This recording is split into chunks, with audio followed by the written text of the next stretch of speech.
아침입니다. 오늘도 우리 하나님 말씀을 향해서 달려나가십시다. 말씀은 맑은 거울과 같아서 무엇보다도 내 자신이 어떤 존재인지, 내가 걸어온 걸음이 어떤 걸음인지를 정확하게 보여줍니다.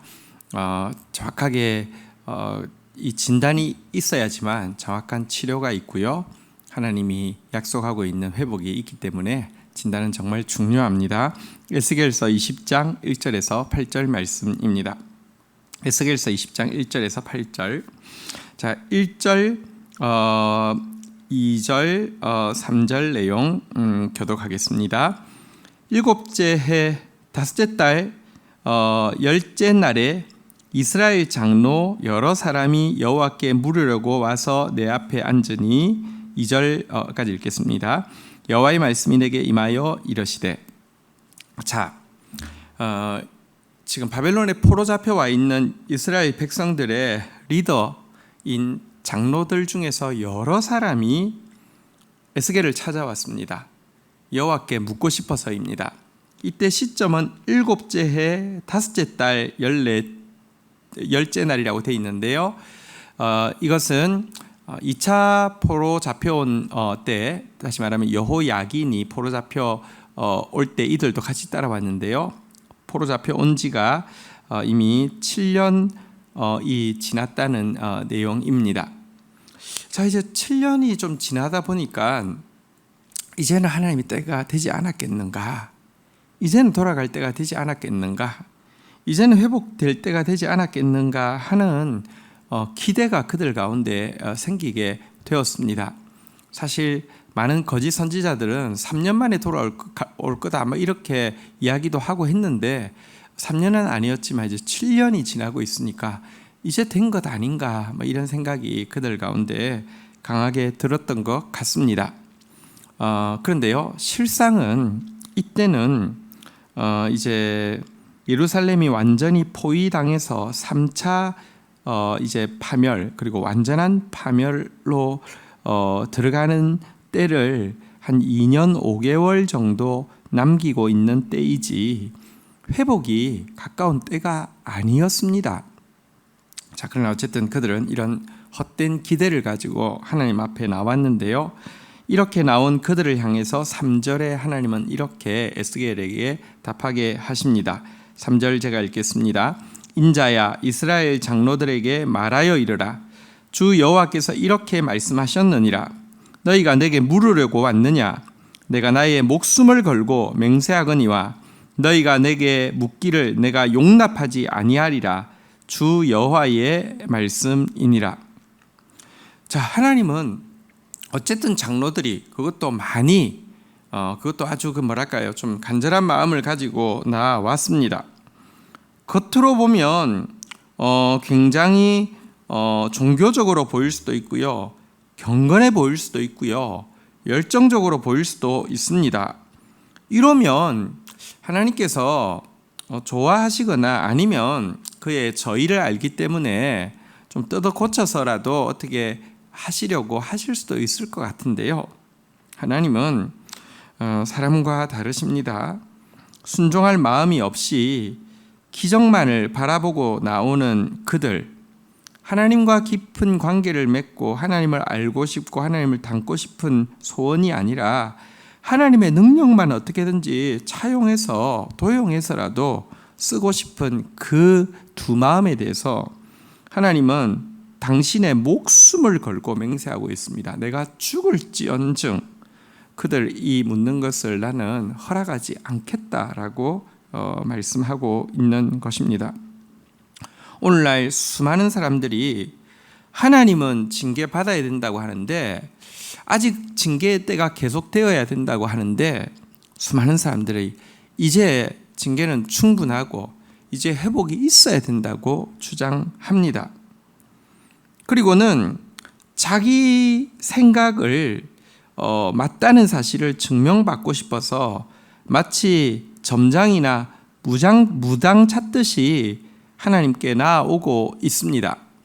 그러나 교회는 분별력이 없어서 겉으로 보이는 경건함이나 겉으로 가져오는 예물의 너그러움 앞에서 하나님이 기뻐하실 거라고. 하나님이 기뻐하는 게 아니라 자기가 기뻐하는 거죠. 하나님 속지 않는데 교회는 너무 속고 속이고 있는 것입니다. 하나님은 이 두 마음을 원치 않으십니다. 기적이 아니라 순종을 원해야 합니다. 순종이 범죄한 인간이 할 수 있는 최고의 기적입니다. 능력이 아니라 하나님과의 관계를 원해야 합니다. 하나님과의 관계만 회복되어지면 나머지는 다 회복되어지게 됩니다. 오늘 우리의 하나님 앞에 나아옴이 하나님께 긍휼을 덧입을 수 있는 한마음, 단마음, 하나님의 긍휼만을 구하는, 은혜만을 구하는 그런 나아감이 되기를 주의 이름으로 축복합니다.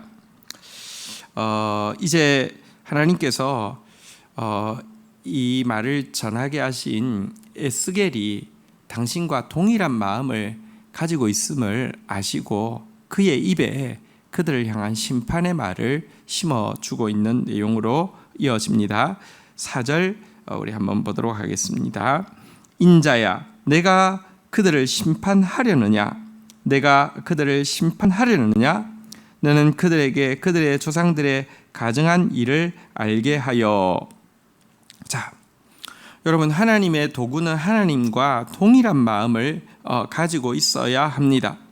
만약 에스겔이 그동안 이스라엘 장로들이 은근히 자기를 무시하거나 자기에게 부어진 기름 부으심에 대해서 별로 신뢰하지 않는 것 같다가 떼거지로 많이 몰려오니까 자기가 존중받는 것 같고 자기가 커 보이는 것 같으니까 기분이 좋아서 하나님, 이 장로들이 왔는데 그래도 좀 안 되겠습니까? 하나님 좀 이렇게 마음을 좀 푸시는 게 좋지 않겠습니까? 이렇게 나오지 않고 하나님께서 두 번이나 말씀하셨죠. 내가 그들을 심판하려느냐? 내가 그들을 심판하려느냐? 그의 마음에도 이스라엘 장로들의 나옴에 대해서 분노와 사실은 하나님의 마음으로 그들을 향해서 이렇게 분노하고 있었음을, 심판하려고 하고 있었음을 알게 됩니다. 이처럼 하나님과 마음이 하나 된 사람이 하나님의 일꾼입니다. 하나님이 분노하시는 것을 보고 기뻐하면 아무리 능력이 많아도 그는 하나님의 일꾼이 아니죠. 하나님께서 기뻐하시는 것에 별 관심이 없으면 아무리 그가 구변이 뛰어나도 그는 하나님의 종이 아니죠. 에스겔은 하나님과 한 마음이었습니다. 자, 그러자 이 한 마음을 가진 그에게 이제 하나님께서요, 심판하려고 하면 심판의 제목이 있어야 되잖아요. 심판하려고 하면 구체적으로 그들의 무엇 때문에 심판하려고 한다는 이유가 있어야 되잖아요. 하나님께서 에스겔에게 이스라엘 전체 역사를 보여주시면서 그들이 심판받기에 충분한 이유, 그들이 지금 아직까지 7년? 아니요, 70년 가야 됩니다. 아직까지 징계 가운데 있어야 되는 분명한 이유를 이제 하나님의 마음을 가진 에스겔에게 쏟아내기 시작합니다. 자, 5절부터 한번 좀 보도록 하겠습니다. 5절 보겠습니다. 이르라, 주 여호와께서 이같이 말씀하셨느니라. 옛날에 내가 이스라엘을 택하고 야곱의 집의 후예를 향하여 내 손을 들어 맹세하고 애굽 땅에서 그들에게 나타나 맹세하여 이르기를 나는 여호와 너희 하나님이라 하였노라. 자, 하나님께서는 맹세의 하나님이십니다. 과거 아브라함을 찾아가셔서 일반적으로 선택하시고는 손을 들어 맹세하셨습니다. 그 맹세의 내용은 무엇이냐고 하면 아브라함의 자손들을 열국 중에서 특별한 소유로 삼아서 그들 때문에 천하만국이 복받게 하겠다라는 맹세를 아브라함에게 주셨잖아요. 이 맹세를 기억하시고 수백 년 동안 이집트 땅에서 종살이하고 있는 이스라엘 백성들에게 다시 하나님은 나타나셨습니다. 그리고 또 맹세하셨습니다. 나는 여호와 너희 하나님이라고요. 그러면서 언약에 신실하신 하나님은 아브라함에게 주신 언약을 이루기 위해서 출애굽의 역사를 하려 하시는데요. 6절부터 한번 좀 보도록 하겠습니다. 6절, 7절입니다. 그날에 내가 내 손을 들어 그들에게 맹세하기를 애굽 땅에서 인도하여 내어 그들을 위하여 찾아두었던 땅 곧 젖과 꿀이 흐르는 땅이요 모든 땅 중에서 아름다운 곳에 이르게 하리라 하고 7절 또 그들에게 이르기를 너희는 눈을 끄는 바 가증한 것을 각기 버리고 애굽의 우상들로 말미암아 스스로 더럽게 하지 말라 나는 여호와 너희의 하나님이라 하였으나. 자, 애굽 땅 종살이하는 그곳을 찾아가신 하나님은 말씀하셨습니다.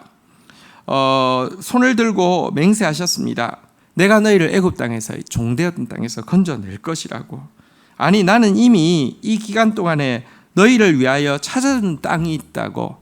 그 땅은 젖과 꿀이 흐르는 땅이고 모든 땅 중에 아름다운 곳인데 내가 너희를 그곳으로 인도하여 줄 것이라고 약속하셨습니다.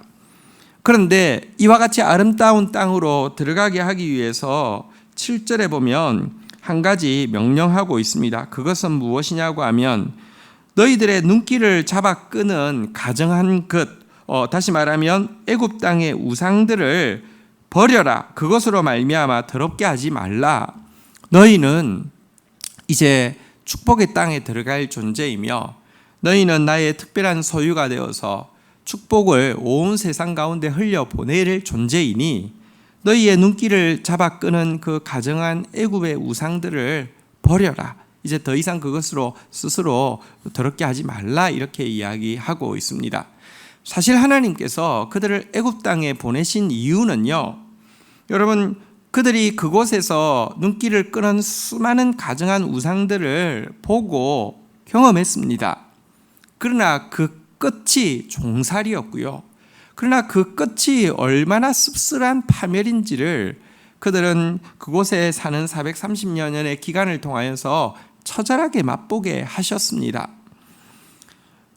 하나님의 축복을 경험하기 전에 죄의 저주가 얼마나 힘든 것인지를 경험하게 하시는 것은요, 그 축복을 잃어버리지 않게 하기 위함이죠.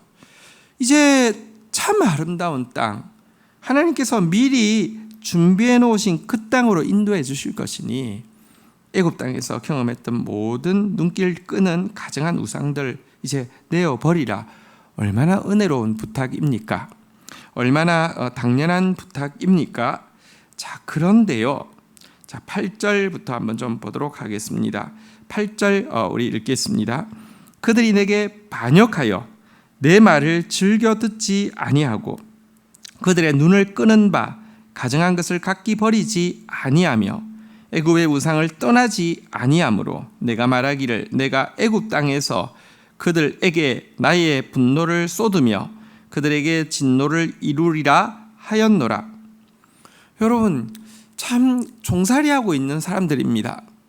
그들에게 찾아가서 이제 젖과 꿀이 흐르는 땅으로 당신께서 이끌어내시겠다고 하면서 그들을 종살이하게 만든, 그들을 노예로 만든 핵심인 이 우상을 버리라고 했는데도요, 하나님의 말씀에 반역하였고요, 하나님 말씀 듣기를 즐거워하지 않았고요, 그들의 눈은 여전히 우상에게 팔려 있었습니다. 내가 이번에 권력 잡으면, 내가 이번에 돈 벌면, 내가 이번에 쾌락을 누리면 절대 놓치지 않겠다. 두고 봐라. 이러면서 여러분 여전히 거기에 눈이 다 가 있었고요. 여러분 하나님의 말씀을 따르지 않았습니다. 가증한 것을 버리지도 않았고 우상을 떠나지도 않았습니다. 하나님 말씀을 도리어 반역하고 즐겨 듣지 않았습니다. 이래서 하나님은 애굽 땅으로 찾아가셔서 그들을 출애굽시키기도 전에 그들의 모습을 보시고 나는 이들을 애굽 땅에서 분노를 쏟으며 진노를 이루어 멸절시킬 것이다 라고 이야기하신 장면입니다. 무슨 말이냐고 하면 우리는 이렇게 생각합니다. 이스라엘 백성들이 사실은 이제 나라로서의 출발이 출애굽이잖아요, 그죠? 출발할 때는, 출발선에 섰을 때는 나름 괜찮았는데 광야에서 험한 시간 지나다 보니까 불평이 생기고 가나안 땅에서 풍요의 시간을 지나다 보니까 타락해서 그렇게 되었거니 이렇게 생각할 수 있는데요. 오늘 본문은 이 같은 우리의 착각을 송두리째 이렇게 깨트려 버립니다. 왜냐고 하면 그들은 출발도 안 한, 출애굽도 하기 전에 출애굽하겠다고 찾아오신, 출애굽시키겠다고 찾아오신 하나님의 말씀에 대해서도 반역하고 즐겨 듣지 않았고, 하나님의 이 은혜로운 부탁에 대해서도요, 이 우상을 버리지도 않았고 떠나지도 않았다고 이야기하고 있습니다. 만약 하나님이 아니셨으면 이 출애굽의 기적은 일어나지 않았습니다. 도리어 그 애굽 땅에서 완전히 멸망하고 끝날 수밖에 없었던 것이 이스라엘의 원래의 모습이라는 것입니다. 그런데 이 모습이 또 우리의 모습이기도 합니다. 하나님은 이스라엘을 부르면서 너는 모태에서부터 배반한 자라고 이야기했는데요. 아직 나라가 출발하기도 전에 이제 잉태되어 있는 상태에서부터도 반역하는 이 모습이 이스라엘의 모습일 뿐 아니라 우리의 모습이기도 합니다. 그래서 여러분, 하나님 앞에 설 때 우리에게서 제일 중요한 것은 회개입니다. 자꾸 내 모습을 보고는요, 또 회개하는 것입니다. 인간적으로 회개한다고 해서 얼마나 깨끗해지겠습니까? 그러나 여러분, 그 모습 때문에 주님이 긍휼을 베푸시면요, 우리가 못하는 거 주의 영이 하게 하십니다. 우리가 받을 수 없는 그 약속, 오늘 여기 보니까 당신께서 친히 우리를 위해서 찾아준 땅이 있습니다. 기업의 땅이 있습니다. 그것 하나님께서 누리게 하신다는 것입니다. 오늘 우리 이 하나님 앞에 서서 회개하고요, 이 하나님 앞에 나오면서도 이스라엘 장로들처럼 사실은 자기 듣고 싶은 말 듣기 위해서 외적인 종교적인 그 모양만 가지고 나오는 위선자가 되지 않기를 주의 이름으로 부탁드립니다. 주신 말씀 붙잡고 제가 기도하겠습니다. 하나님 아버지, 감사합니다. 오늘 말씀을 통하여서 하나님께서 살피시는 불꽃 같은 눈 앞에 다시 서게 됩니다. 주여, 우리가 비록 종교적인 모습으로 주 앞에 선다 할지라도 순종할 마음 없이 기적만 바라고 나오는 자 되지 않게 하여 주시고, 하나님과의 깊은 관계가 아니라 하나님의 큰 능력만을 쫓는 두 마음 가진 자 되지 않게 하여 주시옵소서. 부족하지만 우리의 나아옴을 하나님께서 마치 탕자의 귀한처럼 기뻐하시는 그런 나아옴이 되게 하여 주옵소서. 순종하기를 원합니다. 더 깊이 주님을 사랑하기 원합니다. 더 깊이 주의 사랑을 받기 원합니다. 주님과 우리 사이에 한치도 틈이 없기를 원합니다. 우리를 긍휼히 여겨 주옵소서. 하나님, 우리의 모습이 잘 하다가 중간에 변질된 것이 아니라 모태에서부터 배반한 자임을 오늘 말씀을 통하여서 또 다시 한번 확인하게 됩니다. 하나님, 하나님께서는 우리에게 축복하시기 위해서 우리를 위하여 찾아주신 땅이 있고 젖과 꿀이 흐르는 아름다운 곳이 있는데, 이 소명의 땅을 차지할 사람 되고 참 특별한 소유로서 축복의 통로 될 사람 되기 위하여서 가정한 것 버리라고, 떠나라고, 더럽게 하지 말라고 부탁하심에도 불구하고 즐겨 듣지 않고 반역하고 버리지 않고 떠나지 않는 우리의 악한 모습이 우리 속에 있음을 고백합니다. 하나님, 가장하지 않게 하여 주시고, 하나님 철저하게 하나님 앞에서 인정하며 또 참여하며 돌이키다가 하나님의 긍휼을 덧입게 하여 주시고, 하나님의 은혜로 말미암아 약속하신 주의 기업을 경험하며 은혜 받은 자로서 세상을 향하여서 축복의 통로되어 나 같은 자에게도 은혜 주셨으니 당신들에게 넉넉히 얼마든지 은혜 주실 수 있습니다를 선포하는 하나님의 축복의 통로만 되게 은혜를 더하여 주옵소서. 감사합니다. 예수 그리스도의 이름으로 기도 올립니다. 아멘. 오늘 저녁 8시 반에 금요 부흥 집회 있습니다. 같이 또 모여서 마음껏 말씀 앞에서 찬양하고 기도하는 시간 가지게 되기를 축복합니다. 감사합니다.